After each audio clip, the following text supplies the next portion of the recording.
So what are bunions? Let's have a bit of a chat today about what they are, where they come from, and what we can do about them.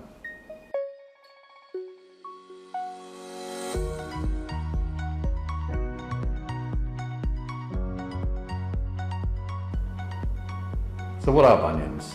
Bunions basically are a slow dislocation of the big toe joint of your foot. So if we look at your skeleton here, we can see that all the bones are nicely aligned here. And over time, as a bunion develops, this big toe bone starts to displace on top of the metatarsal bone to change the shape and the angle of that big toe joint. The technical name for a bunion is hallux abductor valgus. It's a fancy term that means your hallux, or your big toe, abducts or moves away from the midline of the body, and valgus basically means you get a rotation of that toe as well. As the joint displaces or moves across, you can get a lot of soft tissue changes around that joint as well, which cause swelling, redness, pain, and inflammation. And that's a lot of the reason why bunions get so sore. When you've got a shoe pushing onto that changed joint, it can make it very, very uncomfortable. There are basically 4 stages to a bunion development. It goes through stage 1 all the way through to stage 4. Now, where you sit in that range of stages usually determines how bad the bunion is. So what causes bunions? Bunions are caused by many things, but mostly it's genetic factors. Now, they're not inherited like you would inherit blue eyes, brown hair, those sorts of things. But what you do inherit is your biomechanical risks, like the way you move, the function of the joint, how stiff the ligaments supporting the joint are. And those things directly contribute to how you develop bunions, or if you're going to develop bunions. So for many people with bunions, you tend to find that the capsule structures, ligament structures around here aren't very stable, and some of the muscles around the joint there as well get very weak. So over time, the more they use that joint, the more the ground forces basically start to push that joint out of place. And that's really what causes bunions. So what do bunions feel like? It's very individual for everybody really, but typically most people get quite a burning sensation around their big toe joint. They get pain whenever they're bending the joint, and they feel very sore when they're in shoes because the shoe is pushing on top of that swollen, inflamed tissue. The size of the bunion joint is not really an indication of how much pain you'll get. I have some clients who have really, really big bunions, but they don't get any pain whatsoever. And then other clients who have what I would say is quite a mild bunion, but they get a lot of pain with that. So just because you have a big bunion or a small bunion, it doesn't really correlate with how much pain you're going to get. So pain should be your guide. If you're struggling with your normal activities because of your bunion, that's when you come and see someone to get some help. So how can we as podiatrists help with bunions? Well, probably the first and most important thing is a proper diagnosis. Some people who think they've got bunions may have other issues with their big toe joint, like gout or a functional restriction in the joint or a structural restriction in the joint. So getting your right diagnosis is the first and most important thing. The next thing you can do is look at trying to reduce the inflammation around that joint. Ice massage, potentially some anti-inflammatory gels if you're okay to take that sort of medication. Just check with your pharmacist first. And reducing the swelling in the joint can make it feel much, much more comfortable. The other really important thing to start with is looking at your shoes. If you're wearing shoes that are compressing that joint or getting pressure onto the side of the joint, you're going to get much more swelling, much more inflammation, and it's going to be really uncomfortable. So the right shoes are really, really important for you. And that's where a podiatrist can help as well. We can give you some great advice about what shoes are going to work best for you, your needs, your requirements, and give you the right advice about how to get the best shoes to manage that bunion joint pain.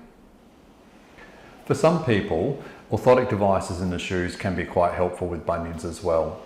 If the mechanics of the way you walk and move tend to increase the stress or the load through that bunion joint, sometimes an orthotic device can alter that force loading through the joint and help to reduce the stress in the damaged tissue, which causes your pain.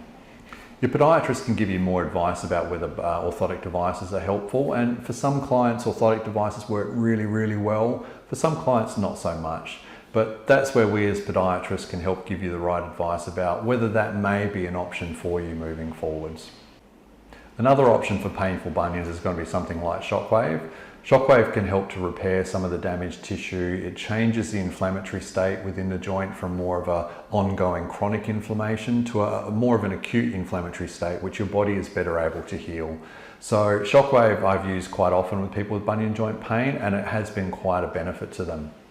Another way we can help is to give you some advice about some exercises that you can do to help firstly strengthen the muscles around the bunion joints, and secondly, just keep the mobility in that joint working. So I'm going to show you a couple of exercises now that can help with your bunion joint pain. So this is a little exercise that you can do to help strengthen the muscles around the big toe joint, specifically the abductor hallucis, which joins into the side of your big toe here and extends down the side of your foot. Now, this is a really simple exercise to work on a very important muscle, because the job of the abductor hallucis muscle is to pull your big toe across like this to actually move it in the opposite direction that a bunion may develop in. So the simplest way to do this exercise is to get your foot flat on the floor, pull your big toe across, and then in that position just push down. And what you'll find is this muscle down the side here will tighten up. It's hard to see it from that angle, but I'll just show you on the side. So as we move the big toe across and push down, you can see the muscle down here tighten up. When you do this, try to keep the rest of the toes flat so you can move those up and down, and you're just focusing on that big toe joint. So hold that for about 10 seconds and then relax, pull back, push down again, and hold that one again. And a simple way you can start is, every day do that, 10 seconds, 10-second holds. So this next exercise for bunions is a mobility exercise to try and work this big toe joint. So what we're going to do is you're going to slide your hands in here, just grab that, and you're going to just gently pull away and rotate that toe 10 times clockwise and 10 times anti-clockwise. Looking at it from a different angle, grab the toe, pull it forwards, 10 times clockwise, 10 times anti-clockwise. And when you grab your toe, you're trying to grab from the base of the big toe, not here, because we don't want to just be wobbling that toe up and down. You want to be really working that big toe joint in there. Now, one of the final options for bunions is surgery. Surgery is a bit of a funny one, because once you've had surgery, you can't take that back. So you need to know that that surgery option is right for you at that point in time. My wife has had bunion surgery, and she was really suffering with her bunions. We tried everything we could conservatively, and nothing was keeping her comfortable, and nothing could help her get through a full day of work anymore. So she had bunion surgery, worked out pretty well for her. Feet don't look the best, she says, but she can still get through a day's work quite happily and comfortably now. So surgery is something you want to have a good chat to your podiatrist about, because you can have a great outcome with surgery or a not so great outcome. Knowing when you're ready to have surgery is a very interesting concept. So have a chat to your podiatrist about it, because there are lots of things that we can try before we lead to surgery. And trying the conservative options are great, because if we put an orthotic in your shoe and that doesn't help you as much, we can take that out. But if you have surgery and you don't have a great outcome, you can't take that back. So surgery is a good option for some people, but when it's the right option.